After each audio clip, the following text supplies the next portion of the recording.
नमस्कार दोस्तों, स्वागत है आप सब लोगों का हमारे YouTube channel Maurya NEET classes में। दोस्तों, आज इस वीडियो में हम लोग जेनेटिक्स के टॉप 10 मोस्ट एक्सपेक्टेड क्वेश्चन री नीट एग्जाम के लिए करने वाले हैं। तो वीडियो को स्टार्ट किया है तो एंड तक जरूर देखना। चलिए अब बिना देरी के वीडियो को स्टार्ट करते हैं हम लोग। आज का अपना पहला क्वेश्चन है, देखो लिस्ट 1 और लिस्ट 2 को हमें मैच करना है। लिस्ट 1 में हमें टाइप ऑफ क्रॉस दे रखा है, मोनो हाइब्रिड, डाई हाइब्रिड, इस तरीके के, और 2 में फिनोटिपिक रेशियो है ना, वो बताना है। तो देखो सबसे पहले मोनो हाइब्रिड क्रॉस के अंदर जो फिनोटिपिक रेशियो आता है वो आता है, आप लोगों को पता है 3:1। ठीक है, तो ए में होगा थर्ड।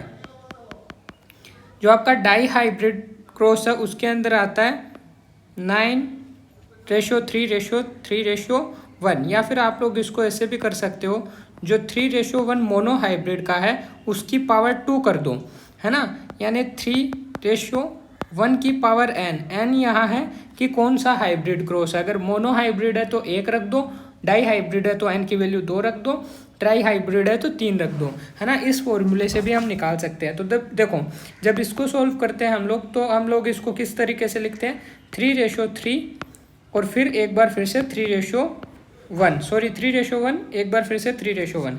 तो सबसे पहले देखो इसको इससे मल्टीप्लाई करेंगे तो 9 आएगा, फिर इसको इससे मल्टीप्लाई करेंगे तो 3 आएगा, ठीक है, फिर इसको इससे मल्टीप्लाई करेंगे तो क्या आएगा, 3 आएगा, और 1 को 1 से मल्टीप्लाई करेंगे तो 1 आएगा। तो डाई हाइब्रिड क्रॉस जो है उसका आ जाएगा 9:3:1, तो इसमें हो जाएगा 4। क्लियर है। अगर ट्राई हाइब्रिड का पूछ लेता तो यहाँ हम लोग एक बार और यही रख देते और ट्राई हाइब्रिड का निकल जाता। क्लियर है। फिर नेक्स्ट देखो इनकम्प्लीट डोमिनेंस जो है उसका जो रेशियो है वो आता है 1:2:1 फिनोटिपिक रेशियो। और ख़ास बात यह है कि इसका फिनोटिपिक और जीनोटिपिक रेशियो सेम ही आता है, मतलब यही इसका फिनोटिपिक रेशियो होता है, यही इसका जीनोटिपिक रेशियो होता है। ठीक है। फिर देखो टेस्ट क्रॉस का जो फिनोटिपिक रेशियो आता है वो 1:1 आता है। जीनोटिपिक और फिनोटिपिक रेशियो सेम आता है टेस्ट क्रॉस में 1:1। तो इसका जो है इसमें 1 आएगा, इसमें सेकंड आएगा। ऐसा ऑप्शन देखो अपना फर्स्ट है तो फर्स्ट अपना करेक्ट है। क्लियर है। इसके बाद नेक्स्ट क्वेश्चन देखो, question number 2, a heterozygous pea plant with violet flower was crossed with the homozygous pea plant with white flower। देखो हेट्रोजाइगस पी प्लांट है जो कि वॉयलेट फ्लावर है, ठीक है, वॉयलेट में वी से लिख रहा हूँ, ठीक है, और हेट्रोजाइगस है तो एक कैपिटल वी एक स्मॉल वी।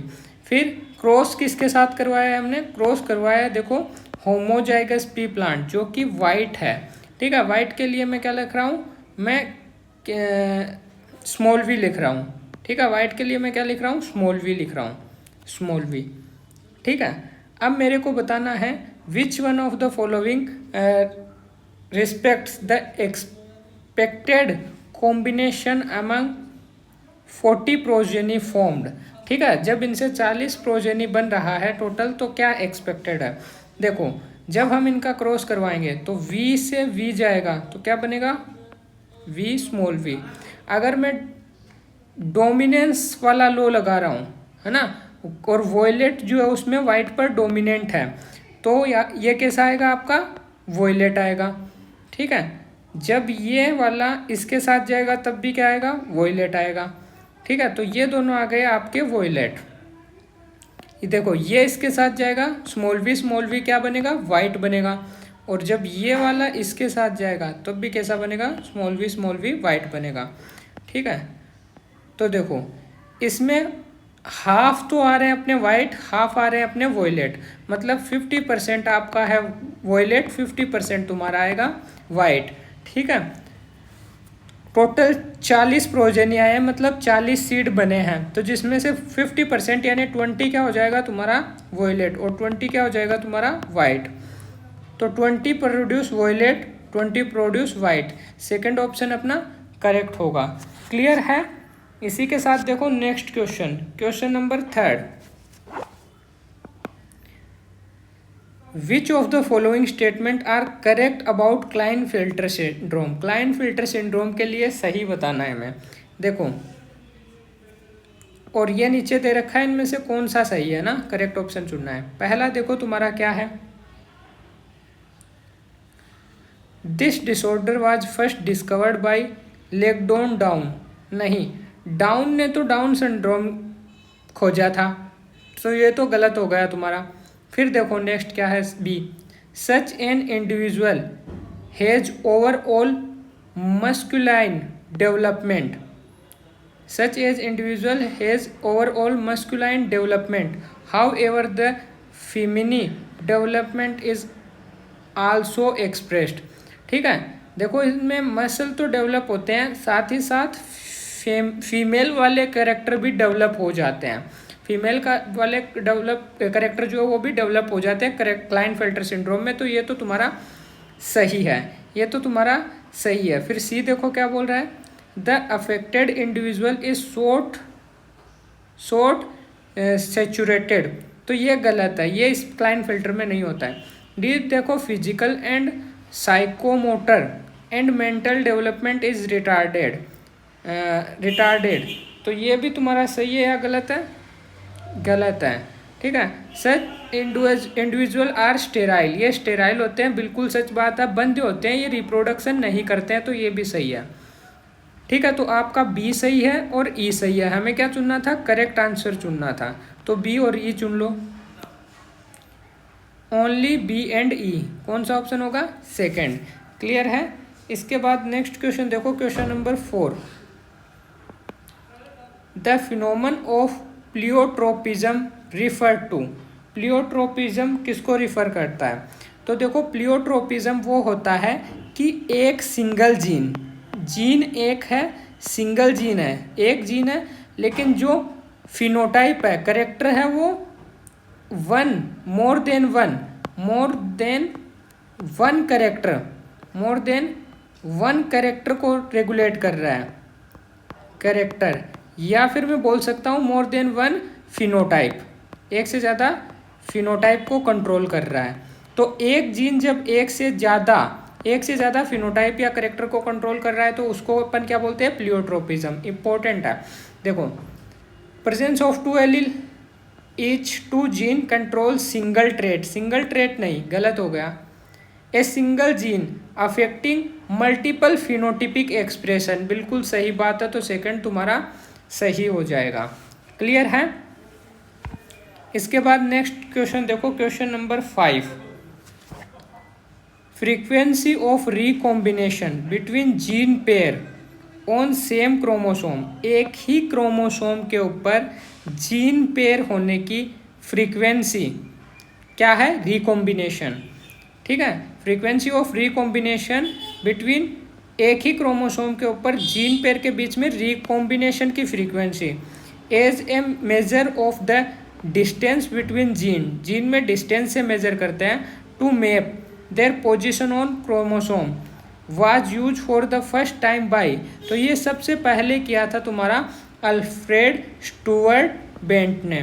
तो सेकंड ऑप्शन अपना करेक्ट होगा, इसके बाद नेक्स्ट क्वेश्चन देखो, क्वेश्चन नंबर 6, इन ड्रोसोफिला के अंदर the gene for colour of body के जो कलर वाली जीन है और जो आई कलर की जो जीन है, वो कौन से क्रोमोसोम पे सिचुएटेड रहती है, तो वो एक्स क्रोमोसोम पे सिचुएटेड रहती है, तो अपना थर्ड ऑप्शन करेक्ट होगा। क्लियर है, याद रखना, ड्रोसोफिला में जो बॉडी की कलर की जीन है और आई की कलर की जीन है, ये दोनों एक्स क्रोमोसोम पे होती है। क्लियर है। इसके बाद नेक्स्ट 7 नंबर क्वेश्चन देखो, if A colour blind female, important है, कलर ब्लाइंड या हीमोफीलिया का क्वेश्चन बहुत इंपॉर्टेंट है। देखो क्या बोल रहे हैं, कलर ब्लाइंड फीमेल। अगर कलर ब्लाइंड फीमेल है तो पहले मैं बता दूं, जो कलर ब्लाइंडनेस है तुम्हारा, ये एक्स लिंक्ड रिसेसिव होता है, एक्स लिंक्ड रिसेसिव डिजीज है, रिसेसिव डिजीज है ना, एक्स लिंक्ड रिसेसिव डिजीज है ये। दूसरी खास बात क्या है, तुम्हारा कलर ब्लाइंड, देखो मैं क्या लिख रहा हूँ, कलर ब्लाइंड और हीमोफीलिया, हीमोफीलिया, हीमोफीलिया, ये दोनों ही तुम्हारी कलर ब्लाइंड डिजीज है, दोनों ही कलर ब्लाइंडनेस के लिए दोनों एक्स लिंक्ड रिसेसिव है। कलर ब्लाइंडनेस और हीमोफीलिया दोनों एक्स लिंक्ड रिसेसिव है। मतलब ये क्वेश्चन कर रहे हो तुम, ठीक है, और ये क्वेश्चन की जगह कलर ब्लाइंड की जगह अगर तुम्हें हीमोफीलिया लिखा हुआ दे देता है, ठीक है, हीमोफीलिया बोले या कलर ब्लाइंडनेस बोले, हीमोफीलिया बोल दे या कलर ब्लाइंड बोल दे, और इस टाइप का क्वेश्चन है, सेम क्वेश्चन दे दे, बस कलर ब्लाइंड की जगह हीमोफीलिया दे दे, सेम ही तरीके से होंगे दोनों। तो इसको करना है, तो यहाँ से तुम्हारा कलर ब्लाइंड हो रहा है, मतलब हीमोफीलिया का क्वेश्चन भी हो रहा है। दोनों इंपॉर्टेंट है, दोनों में से कोई भी एक पूछ सकता है, ठीक है। तो देखो क्या बोल रहा है, कलर ब्लाइंड फीमेल है। अब कलर ब्लाइंड फीमेल है तो इसकी जो जीन होगी कलर ब्लाइंडनेस की, वो किस पे होगी, एक्स क्रोमोसोम पे होगी, क्योंकि एक्स लिंक्ड है। और रिसेसिव है, मतलब रिसेसिव मतलब एक्स सी मतलब कलर ब्लाइंड कीजिए। अब ये कैसी थी, कलर ब्लाइंड फीमेल थी। कलर ब्लाइंड एक फीमेल को कलर ब्लाइंड होने के लिए, एक फीमेल को कलर ब्लाइंड होने के लिए दोनों एक्स क्रोमोसोम पे क्या होना पड़ेगा, सी और सी होना चाहिएगा। क्योंकि अगर ऐसा कोई कंडीशन आ रहा है एक्स सी एक्स, तो इसमें ये वेक्टर की तरह काम करती है, ये कलर ब्लाइंड की तरह काम नहीं करती है ना। ये फैलाने का काम करती है, ये खुद कलर ब्लाइंड नहीं है, ये वेक्टर है ना। फीमेल में कलर ब्लाइंडनेस कब होगा, जब दोनों एक्स पे कलर ब्लाइंड की जीन आएगी, ठीक है। फिर देखो इसने शादी की है उस मैन से जिसकी मदर कलर ब्लाइंड थी। अब देखो एक मैन है जिसकी मदर कलर ब्लाइंड थी, यानी ये मदर है और ये मानो इसका फादर है। अब फादर को कुछ नहीं माना है, बोला है तो मैंने नॉर्मल माना है। अब देखो यहाँ से बच्चा कब होगा, जब इधर से एक तुम्हारा एक्स आए और इन दोनों में से एक एक्स आए और इधर से वाई आए। तो देखो अब इस मदर में से एक्स आएगा तो वो तुम्हें पता है एक्स ही आएगा हमेशा, है ना, और इधर से वाई। तो ये मेल में क्या होता है, मेल में अगर एक भी एक्स क्रोमोसोम पे कलर ब्लाइंड की अगर जीन आ रही है तो वो कैसा हो जाता है, कलर ब्लाइंड हो जाता है। तो ये तुम्हारा कलर ब्लाइंड है, ठीक है। तो तुम्हारा जो मेल जिससे शादी की उसकी माँ कलर ब्लाइंड थी, तो जो बच्चा होगा वो भी कैसा होगा, कलर ब्लाइंड होगा, उसका क्रोमोसोम ये होगा, ठीक है। जब इनका अपन क्रॉस करवाएंगे, यानी इनके जो बच्चे होंगे, what are the chance of the her progeny having colour blind. तो देखो जब ये इसके साथ जाएगा तो एक्स सी एक्स, ये बच्ची कलर ब्लाइंड है। ये इसके साथ जाएगा तो बेटा होगा बट कलर ब्लाइंड ही होगा, क्योंकि बच्चों में बेटा जो होता है उसमें एक कलर ब्लाइंड जीन आते ही वो क्या हो जाता है, कलर ब्लाइंड हो जाता है। जबकि फीमेल में दोनों क्रोमोसोम पे आना चाहिए, अगर एक पे आता है तो वो वेक्टर होती है, ठीक है। ये इस पे भी देखो दोनों में आ गया, तो ये भी डॉटर जो थी वो कलर ब्लाइंड है, और ये जो बच्चा आएगा बेटा आएगा वो भी कलर ब्लाइंड है। तो इसमें तो सारे ही कलर ब्लाइंड आ रहे हैं, तो 100% कलर ब्लाइंड होने के चांसेस हैं। इसी कलर ब्लाइंडनेस की जगह अगर हीमोफीलिया लिख देता तो सेम ही बात थी, ठीक है, क्लियर है। नेक्स्ट क्वेश्चन देखो, question number 8, the recombination frequency between the gene A और सी 5%। देखो इस क्वेश्चन को कैसे करना है, जब भी इस टाइप का क्वेश्चन आया तो तुम्हें जीन मैप बनाना है। क्या बनाना है, जीन मैप। तुम्हें देखो ए नोट करो और सी लिख दिया, ये तुम्हारा ए है, ये सी है, इनके बीच 5% रिकॉम्बिनेशन फ्रीक्वेंसी है। तो जितना परसेंट रिकॉम्बिनेशन है उतनी ही दूरी मान लो। ये 5 है, 5% बोला तो 5 सेंटीमीटर तुमने दूरी मान ली, ठीक है। फिर देखो बी और सी 15 सेंटीमीटर है। अब बी और सी 15 सेंटीमीटर, देखो बी में एक ये हो सकता है कि सी से 15 इस तरफ हो, सी से 15 इस तरफ हो बी। एक चांस ये है कि सी से 15 इस तरफ हो बी, है ना। तो 2 चांस है, एक इधर हो सकता है तुम्हारा बी, एक इस तरफ हो सकता है। तो ये भी हो गया तुम्हारा 15%। फिर देखो बी और डी के बीच 9% है। अब देखो बी और डी के बीच, मानो अगर तुम्हारा बी इधर है तो डी तुम्हारा हो सकता है 9 इधर हो, 9 तुम्हारा डी इधर हो, या फिर इधर से हो सकता है 9 तुम्हारा डी इधर हो, 9 तुम्हारा डी इधर हो। तो ये 2 केस है, ठीक है। अब होने को तो ये भी हो सकता है इसके आगे की तरफ डी हो, ठीक है, इसके इस तरफ डी हो। कौन सा सिचुएशन है वो हमें पता लगेगा। देखो भी ए और बी इज 20% है। अब देखो ए और बी अगर 20% है, अगर अब देखो सी इधर था, अगर सी यहाँ था और सी से 15 ये है, और ए और सी के बीच की दूरी 5 है, तो ए और बी की भी दूरी कितनी हो जाती, इधर 10 हो जाती। तो ये कंडीशन नहीं हो सकता। बट अगर सी इधर है और तुम बी इधर ले रहे हो 15, और ए और सी के बीच की 5 इधर है, 15 इधर है, तो टोटल दोनों जुड़ के क्या हो गया, 20 हो गया, है ना। तो तुम्हें एक आइडिया ये लग गया कि जो तुम्हारा बी होगा वो किस तरफ शिफ्ट होने वाला है, इस तरफ शिफ्ट होने वाला है। ए, सी और बी किधर होगा, इधर, 15 इधर, ये 5 इधर, तो 5 और 15 जुड़ के कितना हो गया तुम्हारा, टोटल 20 हो गया। तो ए और बी के बीच में 20 दूरी आ रही है, ए सी 5 है और सी और बी के बीच 15, तो ये तो जस्टिफाई हो रहा है। फिर देखो सी और डी 24% है, 24%। तो सी और डी 24% कब हो सकता है, जब इधर तुम्हारा बी के आगे ए 5%, सी और बी तुम्हारा 50% और डी तुम्हारा इधर 9% कर दूं मैं। डी और बी के बीच में 9 हो गया, और सी को जब तुम यहाँ से यहाँ मिलाओगे तो 24 हो रहा है, ठीक है। और ए और डी की दूरी जो है वो 29 हो गई, ये भी तुम्हारी 29 आएगी। तो तुम्हारा जो सीक्वेंस होगा जीन का लीनियर, वो देखो क्या आएगा, पहले ए आएगा, फिर सी आएगा, फिर तुम्हारा बी आएगा और फिर तुम्हारा डी आएगा। ये ऑप्शन देख लो कौन सा है, देखो A C B D, third option correct है। तो इस तरीके से क्वेश्चन कर लोगे ना, हो जाएगा। इसके बाद नेक्स्ट क्वेश्चन देखो, क्वेश्चन नंबर 9, लिस्ट 1 और लिस्ट 2 को हमें मैच करना है। देखो इधर हमें कुछ डिजीज दे रखी है और इधर कुछ करेक्टर दे रखे हैं, उनको मैच करना है, और हमें क्या चुनना है, करेक्ट आंसर चुनना है, ठीक है। सबसे पहले देखो तुम्हारा हीमोफीलिया दे रखा है, क्या दे रखा है, हीमोफीलिया। अभी मैंने बोला था कि haemophilia x link recessive disorder है। ये देखो सेक्स लिंक एक्स क्रोमोसोम, एक सेक्स क्रोमोसोम है एक्स और वाई सेक्स क्रोमोसोम होता है। तो सेक्स लिंक रिसेसिव डिसऑर्डर है, डिफेक्ट इन ब्लड कोगुलेशन। और हीमोफीलिया में ब्लड जो है वो कोगुलेट नहीं होता है, जमता नहीं है, ब्लड का क्लोट नहीं बन पाता है। रानी विक्टोरिया जो थी, है ना, उसके अंदर ये था, उसकी पूरी जनरेशन में था। तो ये हो गया तुम्हारा सेकंड। दूसरा देखो तुम क्या है, डाउन सिंड्रोम। डाउन सिंड्रोम में ध्यान रखना, ये नाम का ही डाउन सिंड्रोम है, बट इसके अंदर क्रोमोसोम होते हैं 47। कितने होते हैं, 47। और इसके अंदर तुम्हारा जो 21 नंबर क्रोमोसोम है, उस 21 नंबर क्रोमोसोम में ट्राइसोमी हो जाती है। ट्राइसोमी यानी, ट्राइसोमी का मतलब है 21 जो है वो 2 होने चाहिए थे, बट यहाँ 3 आ जाता है, ठीक है। तो additional copy of chromosome number 21।